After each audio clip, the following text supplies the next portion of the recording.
اس میں گاؤں میں دیسی گھی نہیں مل رہا، یہاں کیسے دیسی گھی مل رہا ہے؟ تو ہم نے جا کے جب کھولا تو بہترین خوشبو آ رہی تھی دیسی گھی کی. تو جب ہم نے اوپر سے کچھ نکالا تو نیچے سے خوشبو ہو گئی جو دیسی گھی کی ہوتی ہے. تو ہم پریشان، ہم نے پوچھا کہ بھائی یہ کیا معاملہ ہے، اوپر سے تو خوشبو آتی ہے مگر نیچے سے نہیں آتی. انہوں نے کہا کہ دیکھو اس کے نیچے 3 کلو ڈالڈا ہے، اور ڈالڈے کو چھپانے کے لیے ہم نے 1 کلو دیسی ڈالا ہے تاکہ ہمارا ڈالڈا بک جائے. توجہ سنیے گا کیا، تاکہ ہمارا ڈالڈا بک جائے. یہ دیسی گھی کی محبت میں نہیں ڈالا بلکہ اپنے نفس کو چھپانے کے لیے ڈالا. اسی طرح علی کو اس لیے مانتے ہیں، اگر علی کو نہیں مانتے تو وہ بچتے نہیں ہیں.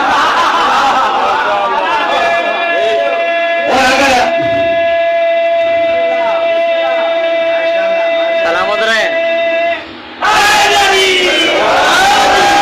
اپنے 3 کلو ڈالڈا کو بچانے کے لیے علی کو مانتے ہیں، اگر علی کو نہیں مانتے تو ان 3 کلو کو خریدے گا کون؟ اب علی تو کیا ہوا کہ جناب موسیٰ کی عمر ختم ہوئی کہ جس وقت ایک بچے کو ماں کی ضرورت ہوتی ہے، دربار میں آگے چھوڑ دیا مگر اب پالنے والی کی ضرورت ہے. جناب آسیہ بنت حذائم نے پالا. کیسے پالا؟ اللہ کے نبی.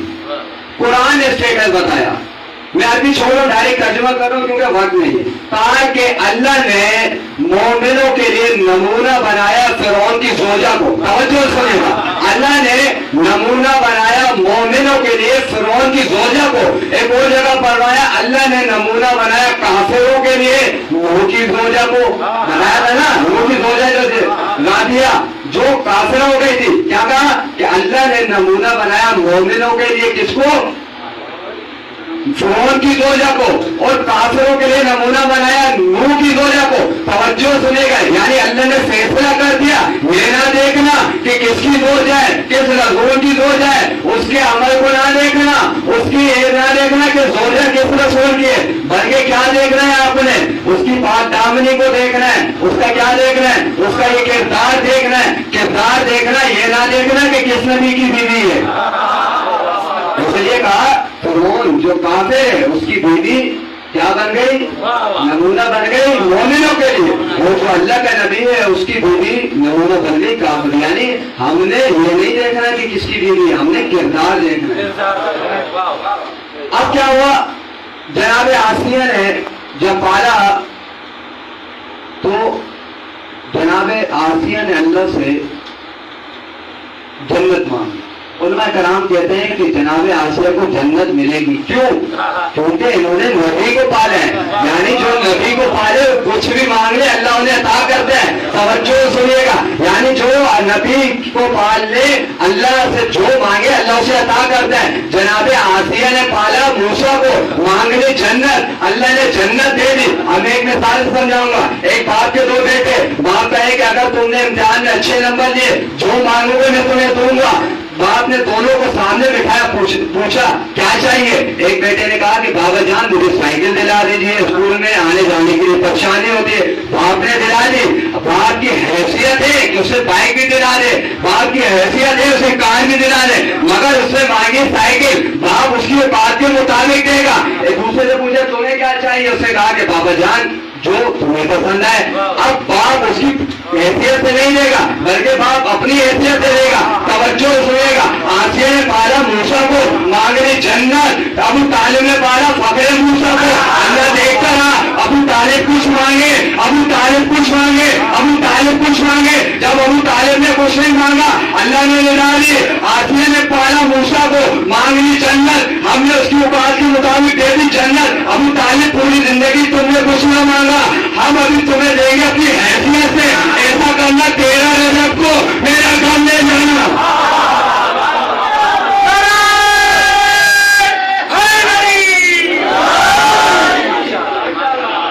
13 رجب کو آنا، میرا گھر لے جانا. عزیزو جناب موسیٰ اسی حیثیت سے اسی طاقت سے بنتے رہے جس طرح فرعون کرتا تھا. بادشاہ تھا نا، محبت ہو گئی تھی جناب موسیٰ سے. جو ویلیو جو حیثیت فرعون کی تھی ویسی جناب موسیٰ.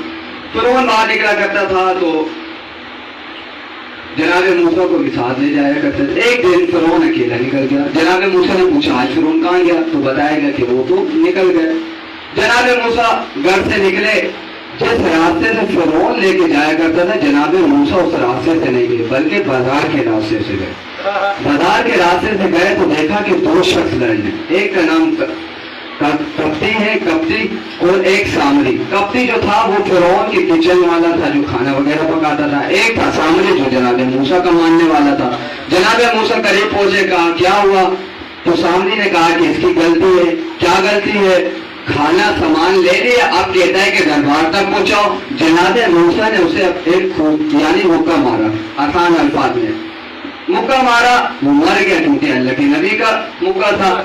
اب کیا ہوا کہ جناب موسیٰ کو پتہ چل گیا کہ فرعون بڑا غصے میں کہ میں نے اس کا بندہ مار دیا. مگر یہ بات کبھی بھی کسی کو پتہ نہیں چلی. کچھ دن گزرے پھر جناب موسیٰ نکلے تو دیکھا کہ پھر وہ لڑ رہا ہے. اب جناب موسیٰ نے سوچا کہ سامری غلط ہے ہر کسی کے ساتھ لڑتا رہتا ہے. اب جیسی سامری نے جناب موسیٰ کو آتے ہوئے دیکھا کون ہے؟ جناب موسیٰ کا ماننے والا ہے. جیسی جناب موسیٰ کو آتے ہوئے دیکھا تو ایک مرتبہ چلانے لگا اے موسیٰ میرے قریب نہ آنا مجھے نہ ماننا. جس طرح تم نے کپتی کو مارا وہ مر گیا. توجہ سے یہ جو رسول کے ساتھ رہنے والے یہی رسول کے بعد حرکتیں الٹی کرنے لگتے ہیں. کیا ہوا کہ رسول جناب موسیٰ کو جب اس نے کہا تو یہ سپاہی کھڑے تھے. سن لیا کہ کپتی کو مارنے والا جناب موسیٰ. خبر پہنچا دی فرعون کو. فرعون نے یہ حکم دیا کہ جیسی جناب موسیٰ یہاں پر آئے دربار میں موسیٰ ہے اسے قتل کر دینا. اب وہاں پہ حزقیل جو فرعون کا خاندان بھائی تھا. کون تھا؟ قرآن میں انہیں کہا گیا کہ مومن آل فرعون. کیا کہا گیا؟ اس نے سنا خزانچی بھی تھا فرعون کا. اس نے سنا کہ جناب موسیٰ کے قتل کا انتظام کیا جا رہا ہے بندوبست کیا جا رہا ہے. تو تھوڑے جناب موسیٰ کو بتایا کہ موسیٰ دربار میں نہ آنا اگر تم آئے تو تمہیں قتل کر دیں گے. جناب موسیٰ اسی پیروں سے مصر سے مدین کی طرف چلے. کس طرف چلے؟ مدین نہیں مدین. مدین کون سی جگہ ہے؟ یہ جو آپ نے سنا ہے نا جنگ تبوک کے بارے میں سنا ہے نا. یہ مدین سے 600 کلومیٹر کے فاصلے پر. کتنے؟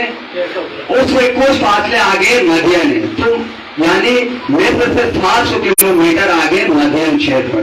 جناب موسیٰ وہاں گئے تو ایک کنواں تھا. کنویں کے سامنے درخت تھا. درخت کے نیچے آرام کرنے لگے. تو جناب موسیٰ نے دیکھا کہ شام کا وقت ہوا. 40 لوگ آئے.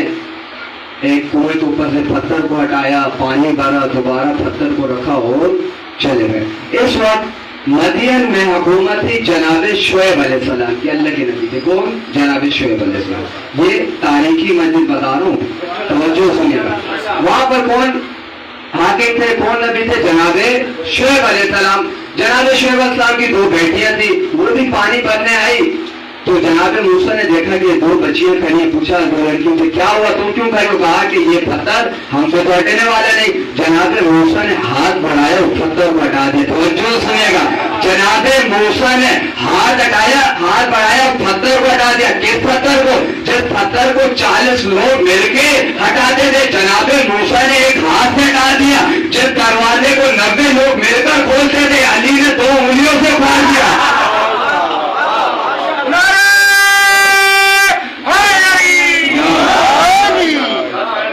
پانی بھر کے دیا. یہ بچیاں گئی.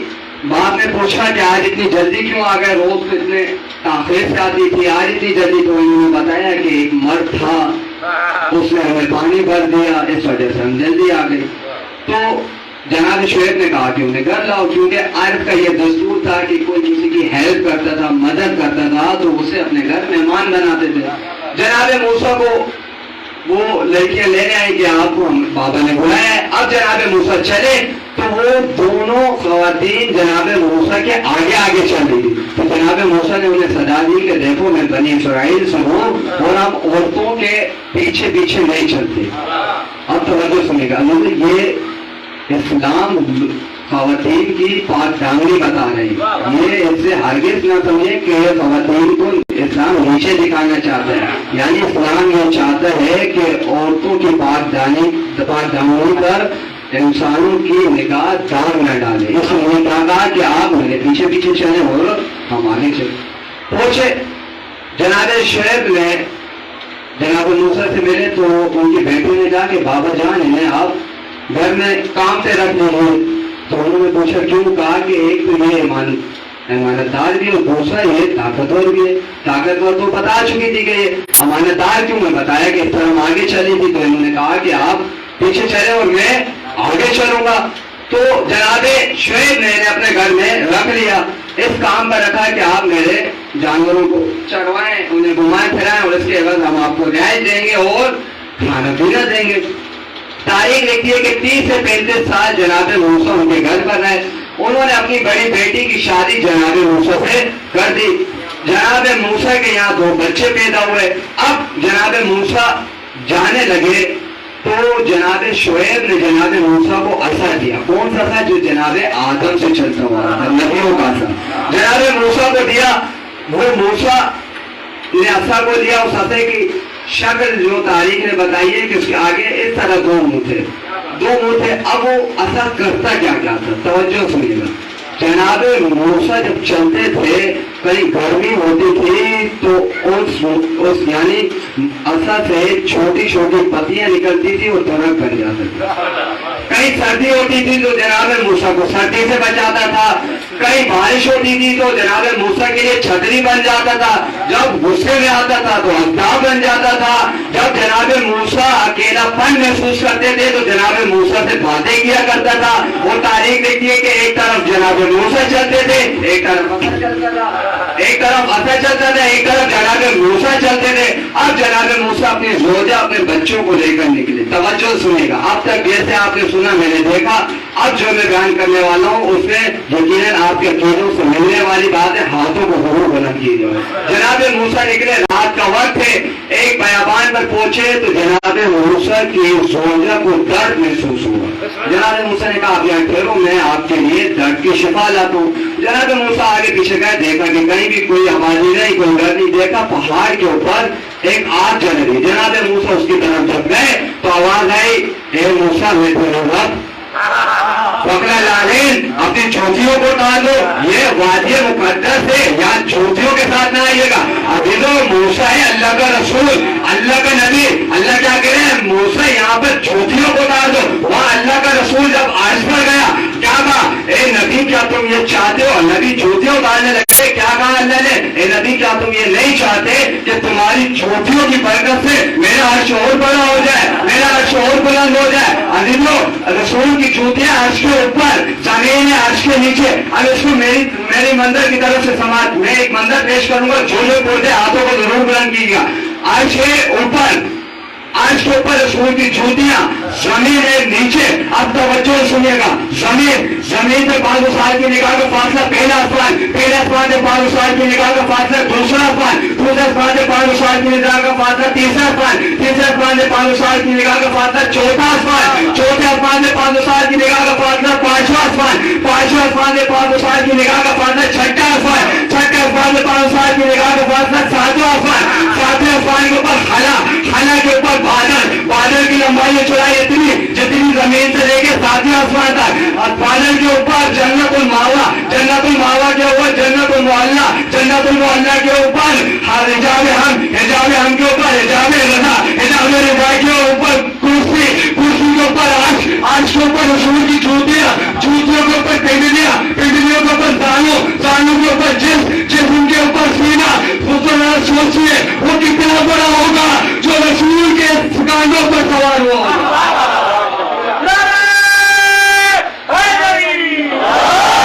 وہ کتنا بڑا ہوگا جو رسول کے کاندھوں پر سوار ہوا.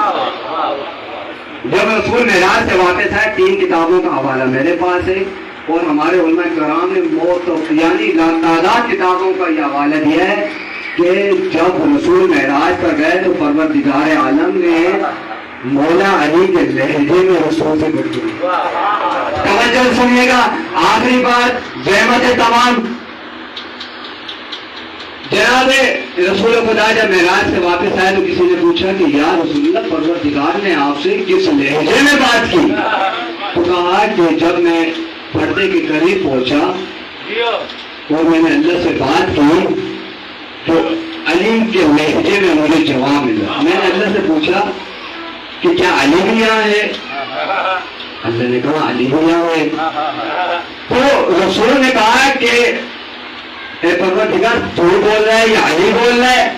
رسول سے پروردگار نے کہا نہیں میں بول رہا ہوں۔ تو پھر علی کے لہجے میں کیوں بول رہا ہے؟ کہا کہ رسول جب میں نے اپنے دل میں دیکھا تو سب سے زیادہ محبت تیری تھی، جب میں نے تیرے دل میں دیکھا تو سب سے زیادہ محبت علی کی تھی، اس لیے میں نے تجھ سے علی کے لہجے میں بات کی۔ اب توجہ سنیے گا، جہاں جہاں تک یہ بات پہنچے ہاتھوں کو ضرور بلند کیجیے گا۔ یعنی اللہ بات کر رہا ہے رسول سے علی کے لہجے میں، اس کا مطلب یہ ہے کہ جب اللہ رسول کی بات علی کے بغیر نہیں بنتی تو ہماری بات کیسے بنے گی؟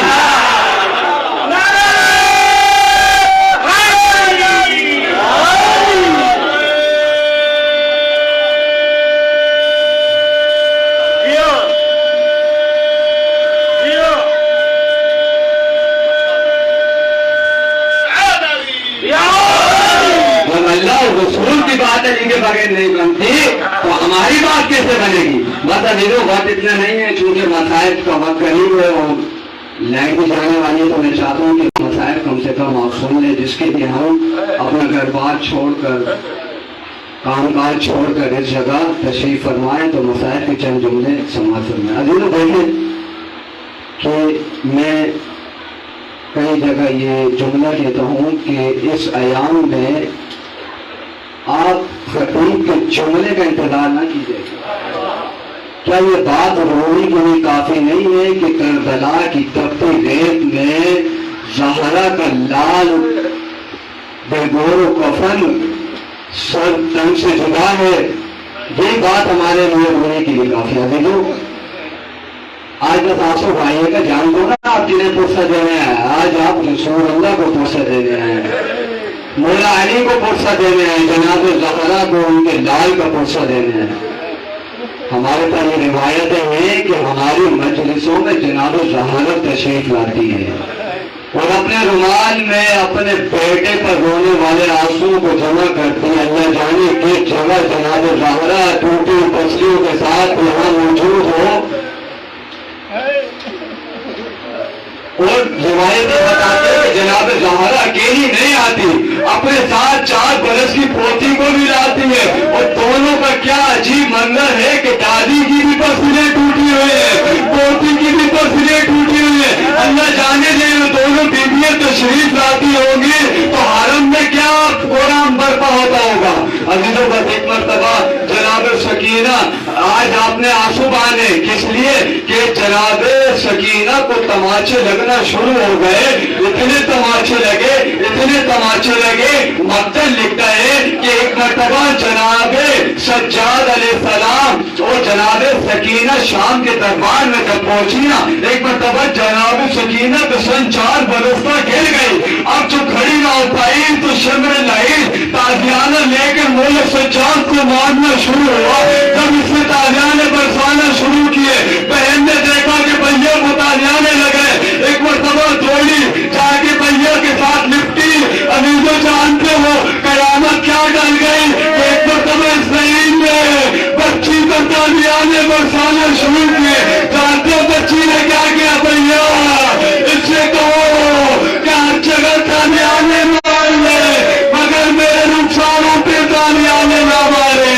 کربلا سے شمر کے انگوری کے تماچوں سے میرے گار نیلے پر شکے بدلے دو۔ ایک مرتبہ مقتل یہ لکھتا ہے کہ جب اہل حرم کو قیدی بنا کر لے جانے لگے تو سکینہ کا سن سب سے چھوٹا تھا۔ جنابی سکینہ بار بار سواری سے گر جاتی تھی۔ ایک مرتبہ شمر نے سواریوں کو بٹھایا، رباب نے جولی کو پلایا، زینب نے بائیں بلند کی کہ شمر یہ بچی ہمیں دے گا۔ جانتے ہو کیا کیا شمر نے کہ ایک مرتبہ پوچھ کے بعد جناب سکینہ کو اونٹ کی کمر سے باندھ دیا۔ جب اونٹ چلتا تھا جناب سکینہ آوازی بلند کرتی تھی، پتی اماں مجھ سے برداشت نہیں ہوتا۔ عزیزوں کو ایک مرتبہ آج آپ سوئم منانے ہیں نا، 10 محرم ہو گئے۔ مقتل لکھتا ہے کہ لائنوں نے بوتیوں کو کو